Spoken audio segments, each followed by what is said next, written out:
Lucas 11, versículo 1 diz o seguinte: Jesus estava orando em certo lugar, e quando terminou, um dos seus discípulos lhe pediu: Senhor, ensine-nos a orar, como também João ensinou os seus discípulos. Talvez não, esse é o pedido mais explícito dos discípulos de Jesus, se você for olhar todo o evangelho. Logo depois do Lucas 11, eles vão pedir para o Senhor, para Jesus, que Jesus lhes dê um pouco mais de fé.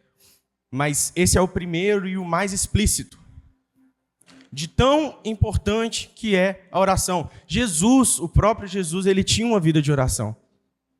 Mesmo sendo filho de Deus. Vez ou outra, se você lendo os evangelhos, você vai ver que vez ou outra Jesus ele se retirava para um lugar distante para orar. Era cultura na vida de Jesus, a oração. E aqui a Bíblia deixa muito claro que também era algo presente na vida de João Batista e os discípulos dele.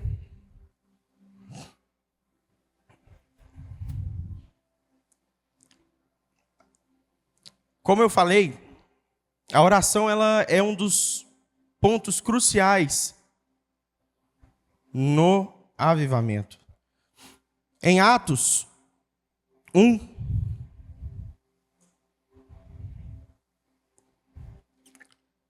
versículo 14.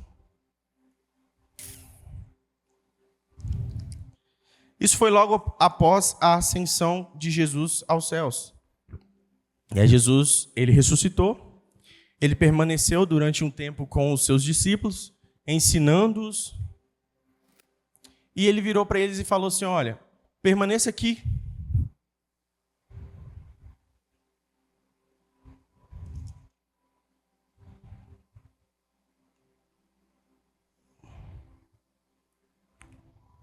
Em Jerusalém, tinha que lembrar o nome, gente, perdão. Permaneçam aqui em Jerusalém até que o Consolador venha. E os 12 permaneceram. Em Atos 1, versículo 14, vai dizer o seguinte: todos estes perseveravam unânimes em oração com as mulheres, com Maria, mãe de Jesus, e com os irmãos dele.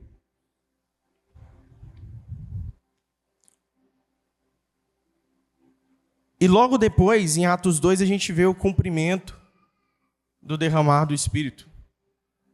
A Bíblia vai dizer mais uma vez: ao cumprir-se o dia de Pentecostes, estavam todos reunidos no mesmo lugar. Fazendo o quê? Orando. E de repente veio do céu um som como de um vento impetuoso e encheu toda a casa onde estavam sentados.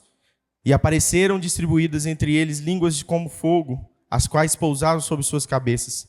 Todos ficaram cheios do Espírito Santo e começaram a falar em outras línguas, segundo o Espírito lhes concedia que falasse. Mais uma vez.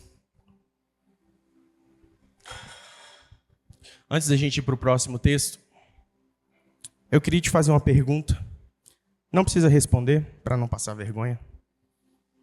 Mas qual foi a última vez que você entrou para dentro do seu quarto, fechou a porta e falou com o Senhor? Eu não estou falando de você ajoelhar na beirada da sua cama e falar assim: Senhor, muito obrigado pelo meu dia, amém, e ir dormir, não. Eu estou falando intencionalmente. De você sentar na sua cama e só ficar em silêncio para ouvir a voz de Deus. Qual que foi a última vez?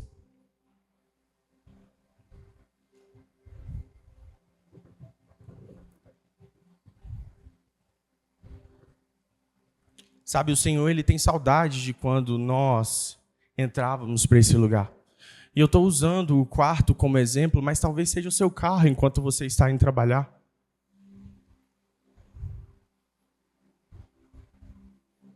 Talvez seja a sua sala, seu escritório, não sei. Mas eu tenho certeza que existe um lugar no qual você pode entrar todos os dias e se relacionar com o Senhor, falar com Ele e ouvir Ele. E, gente, eu estou falando falar, não estou falando ficar pedindo. Senhor, ai, me dá isso, me dá aquilo, igual uma criança pidona, me dá um pirulito, me dá uma bala, me dá um carrinho da Hot Wheels. Não, é conversar com Ele, igual que você conversa com a sua esposa, com seu amigo, com seu patrão, com seu colega de trabalho. Conversar como você conversa com uma pessoa.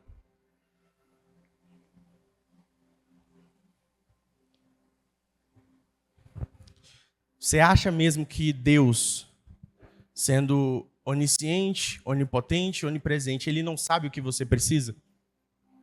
Eu não estou falando que você não deva pedir, mas as nossas orações, elas não podem ser baseadas somente em petições.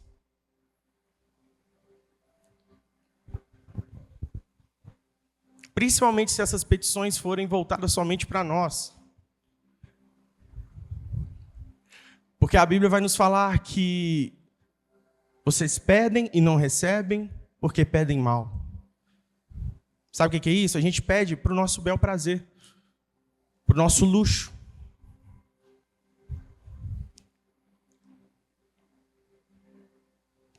Mas quando nós frequentamos o lugar de oração, nós alinhamos o nosso coração com o do Senhor, fica muito mais fácil, porque a gente sabe o que o Senhor Ele quer fazer.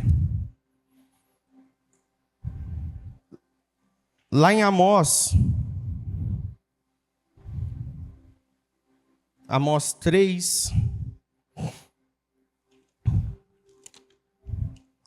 Amós 3, versículo 7.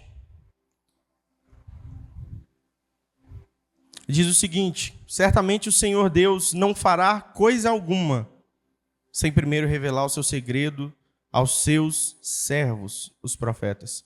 Algumas versões vai dizer os seus amigos.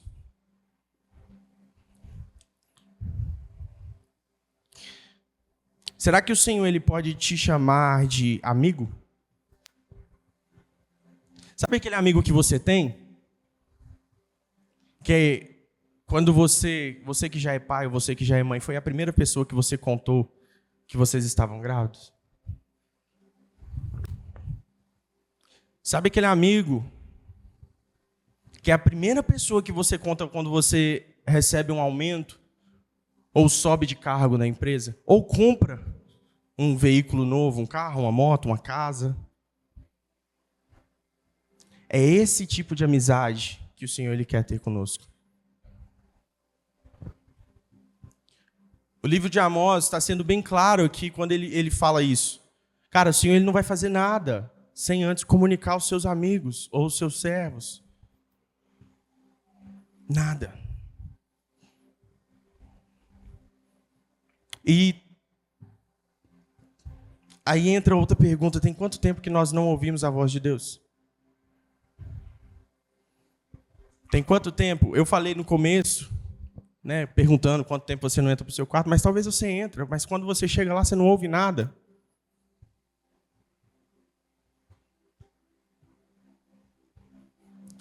Eu estou fazendo com os adolescentes um devocional nesse mês de fevereiro.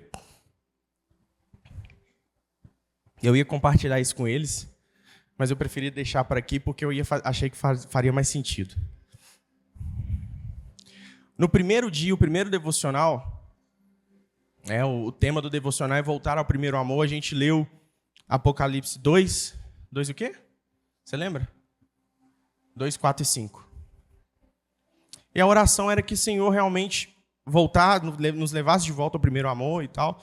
E aí tem as atividadezinhas lá espirituais. E a desse dia era ficar 10 minutos em silêncio. Rapaz, eu devo ter ficado uns 20. Porque assim, eu sentei na frente assim da minha mesa. Aí foi lá, passou 3 minutos, 5 minutos. Aí na minha cabeça: nossa, amanhã tem que atender fulano. Nossa, amanhã tem que vender. Nossa, amanhã tem que ir no supermercado. Aí eu ia lá e resetava. Não, vou começar de novo. Aí de novo, ficava em silêncio. E aí passava mais alguns minutinhos e de novo a minha cabeça. Sabe, essas coisinhas às vezes nos impedem de ouvir a voz de Deus. A gente não sabe ficar em silêncio. E ficar em silêncio não é no sentido de calar a boca e não falar nada, mas é silenciar, de fato, os nossos pensamentos, as nossas preocupações.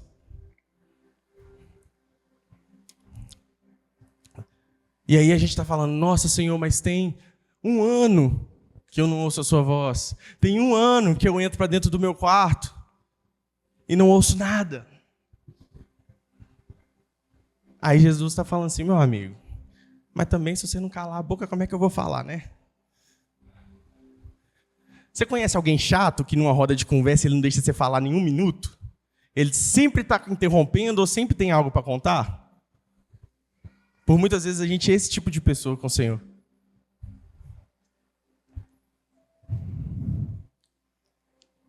Nós precisamos voltar para esse lugar. E deixa eu te dar uma notícia triste e ao mesmo tempo boa, porque talvez a gente acorde com isso. Sem oração não vai ter avivamento. Você pode chorar, você pode espernear, você pode pular. Quando tocar dançar na chuva, você pode bater cabeça, você pode... Ixi, não vai ter.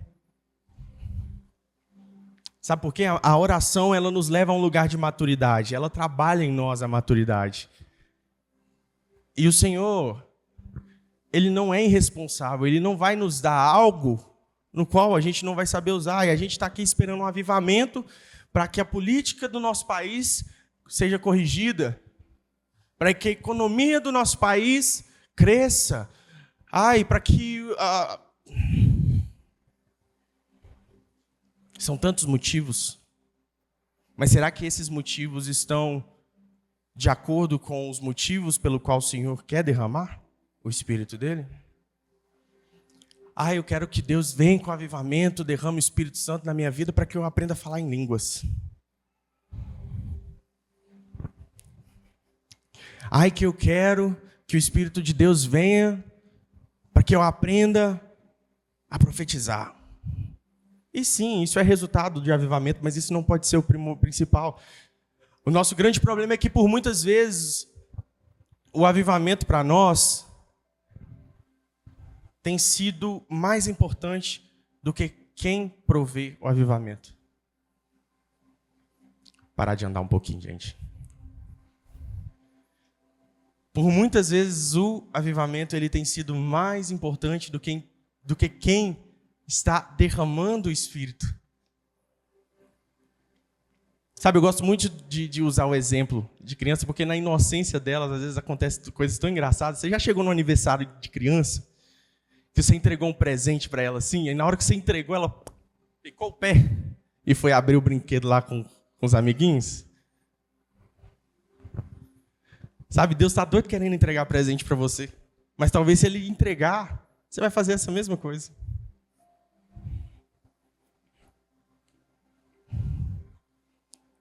Porque nós não frequentamos o lugar de oração. O lugar de oração, ele nos molda.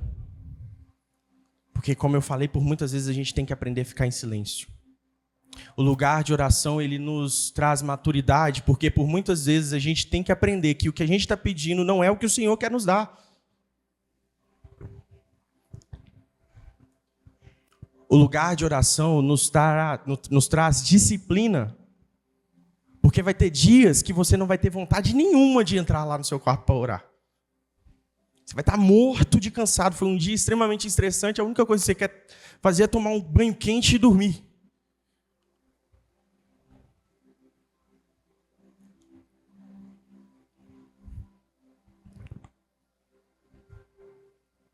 O lugar de oração nos ensina a tirar os olhos de nós mesmos e colocar no outro.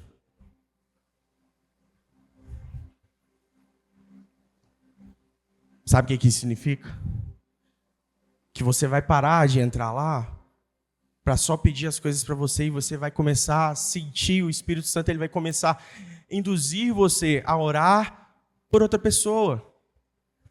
Talvez você vai estar lá no seu lugar de oração e o Espírito Santo vai colocar um nomezinho na sua cabeça assim, André. Aí você, opa, o que está acontecendo? Ora pelo André.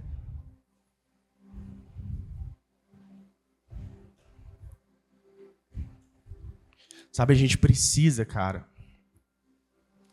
Essa frase de Leonard Ravenhill é muito forte. É muito forte.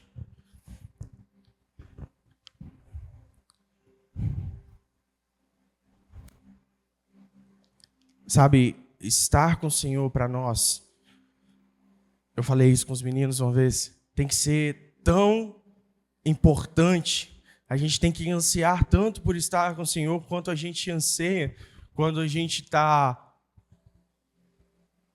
sem oxigênio.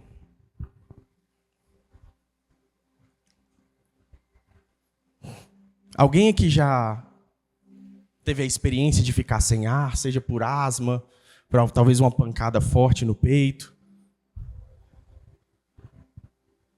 Cara, eu nunca fiquei, mas eu já vi pessoas que ficaram.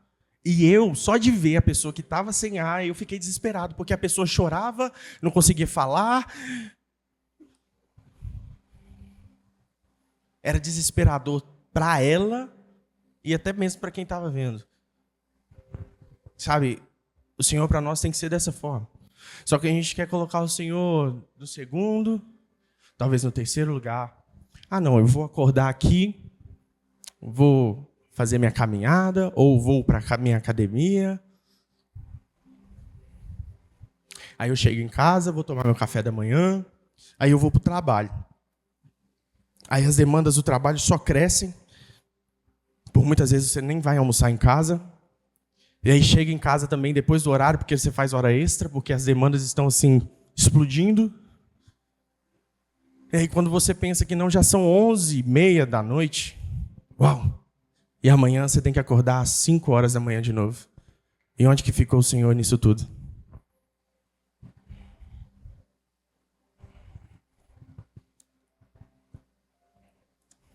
Sabe? O lugar de oração, ele é tão importante que a Bíblia diz, e o próprio Jesus diz, quando ele vira as mesas do templo, essa casa será chamada casa de oração. Ele não falou que essa casa seria chamada uma casa do worship, uma casa que tem parede preta, com as luzes bonitinhas, com a fumaça, com o pessoal que canta bonitinho. Ele não falou que essa casa teria jovens que pulam, que dançam, que teriam crianças. Não, casa de oração.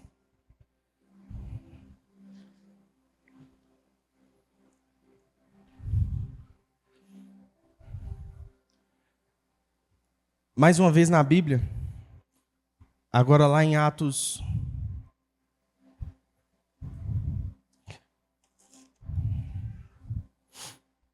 4,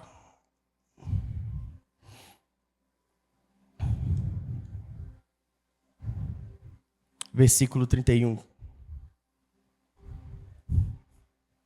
Ah, Jesus.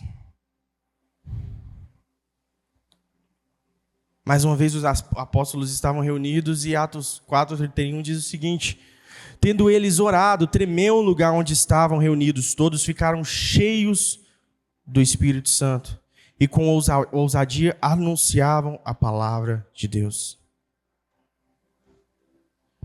Vocês estão conseguindo entender? O avivamento que está na Bíblia, ele nos fala que a oração estava em todos os momentos. E aí agora eu queria ir um pouquinho para a história.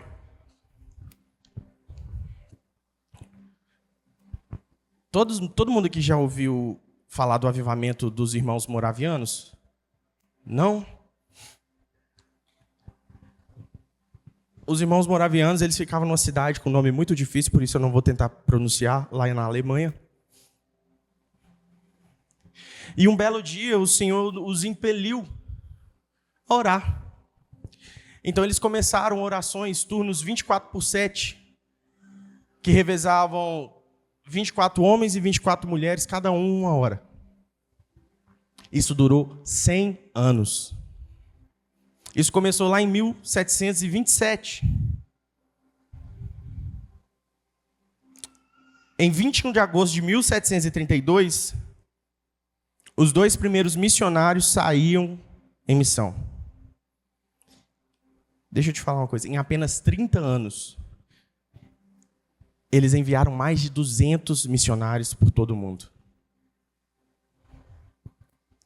É o maior evento de envio sem precedentes na história. Tudo isso por conta da oração.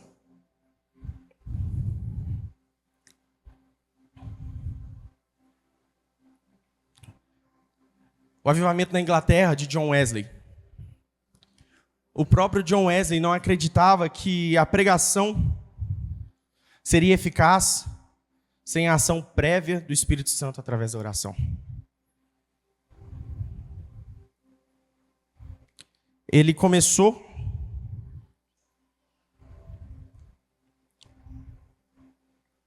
o início do ministério dele na Universidade de Oxford, junto com seu irmão Charles Wesley.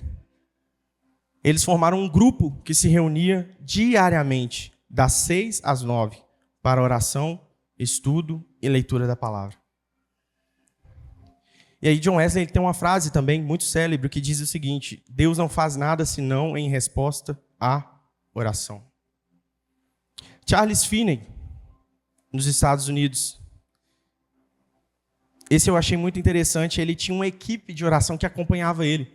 Aí, por exemplo, ele ia pregar lá em Ipatinga.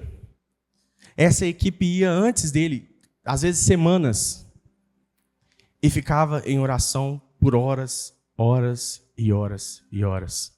Um desses era o Daniel Nash.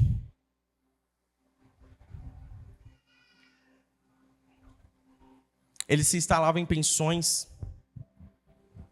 E tem uma história, um fato, de que em uma dessas pensões a senhora ela achou estranho, porque eles não saíam de dentro do quarto e elas só ouviam choro, clamor e gemidos. E um dia ela abriu a porta do quarto e eles estavam debruçados no chão em oração.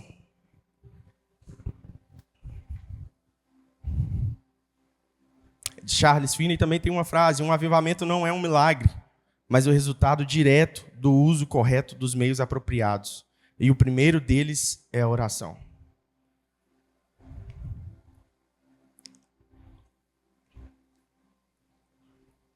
Avivamento de Gales. Evan Roberts dizia: não havia sermões planejados, o Espírito Santo dirigia tudo e a oração era constante. E aí tem um testemunho histórico que diz que o avivamento nasceu em reuniões de oração entre jovens. Jovens, sim. Avivamento da Rua Azusa. Frank Battleman. Ele dizia: o avivamento nasceu em oração, continuou em oração e só podia ser sustentado pela oração. E aí a gente está aqui, ouvindo umas musiquinhas bonitinhas, que faz a gente arrepiar. Às vezes até escorre uma lagriminha do olho, achando que isso aqui vai resultar em avivamento.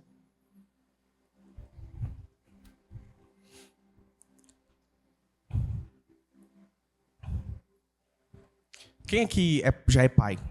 Pai, mãe? Você já dedicou um tempo da sua vida ou do seu dia para ensinar o seu filho ou sua filha a orar?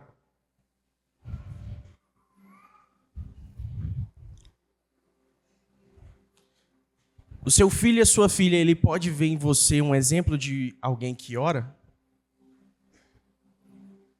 Porque deixa eu te falar uma coisa, se eles não veem um exemplo em casa, meu amigo, se eles não estão aprendendo nada com você, outra pessoa está ensinando.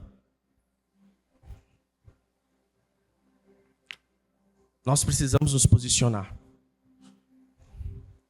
Cara, chega de emocionalismo. Chega. Sabe, o Senhor, Ele quer derramar algo concreto. E eu creio piamente que esse será o maior avivamento da história. No qual serão enviados missionários de forma, assim, 10 vezes maior do que aconteceu com os irmãos moravianos. De forma que cidades, sim, serão transformadas.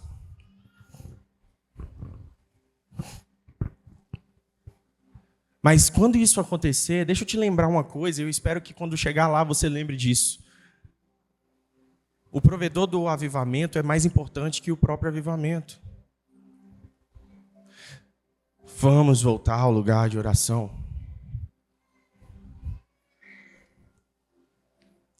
Sabe, há um tempo atrás, eu acho que parou em dezembro. Talvez alguém, o Dene, o Neném, o Adiel aqui possa me corrigir.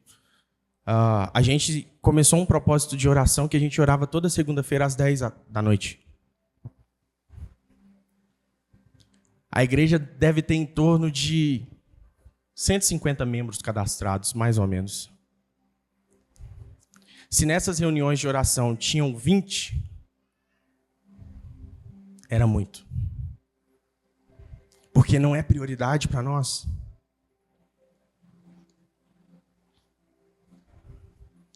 Sabe, o Senhor, Ele está te chamando. Volta para esse lugar. Ou se você nunca esteve, venha para esse lugar.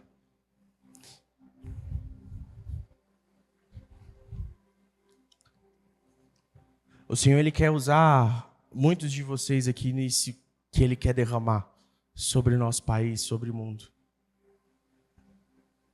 Será que Ele pode olhar para nós e encontrar pessoas dispostas a servir nesse grande mover? Eu não sei se você sabe, mas a Bíblia fala que Deus tem duas coisinhas só duas coisas que o Senhor Ele olha para a terra e procura.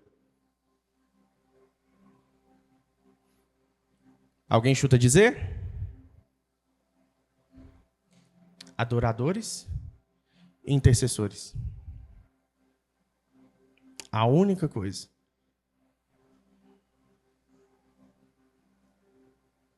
E quando eu falo de adoração, eu não falo de quem sabe tocar, quem sabe cantar. Eu acho que todo mundo aqui sabe muito bem o que é, de fato, uma verdadeira adoração. Essas duas coisas. De tão precioso que é. De tão fundamental no mover de Deus pelos séculos, isso é. Agora, será que Ele pode encontrar no nosso meio amigos para que Ele possa revelar os seus segredos antes de fazer algo?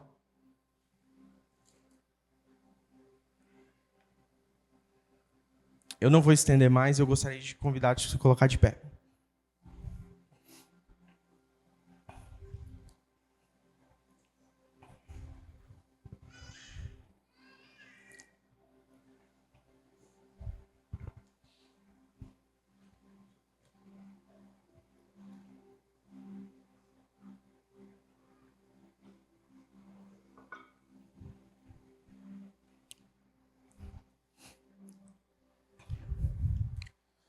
E eu também não vou orar para vocês repetirem. Eu quero te provocar a fazer a sua oração agora para o Senhor. A rasgar o seu coração diante dele.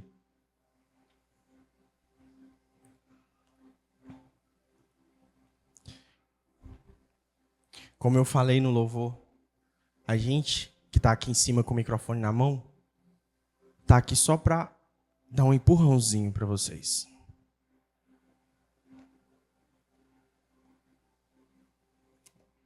Mas a parte maior tem que vir de vocês. O passo maior, o passo mais importante tem que vir de vocês. A igreja não é um lugar onde nós frequentamos para receber algo. A igreja é um lugar no qual nós frequentamos para dar algo.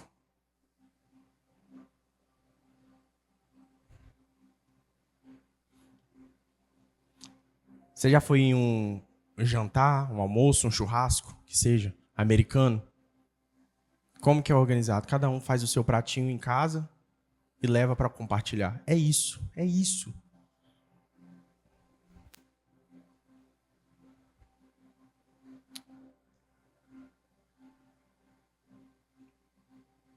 Comece a liberar agora palavras ao Senhor. Os meninos do louvor podem subir.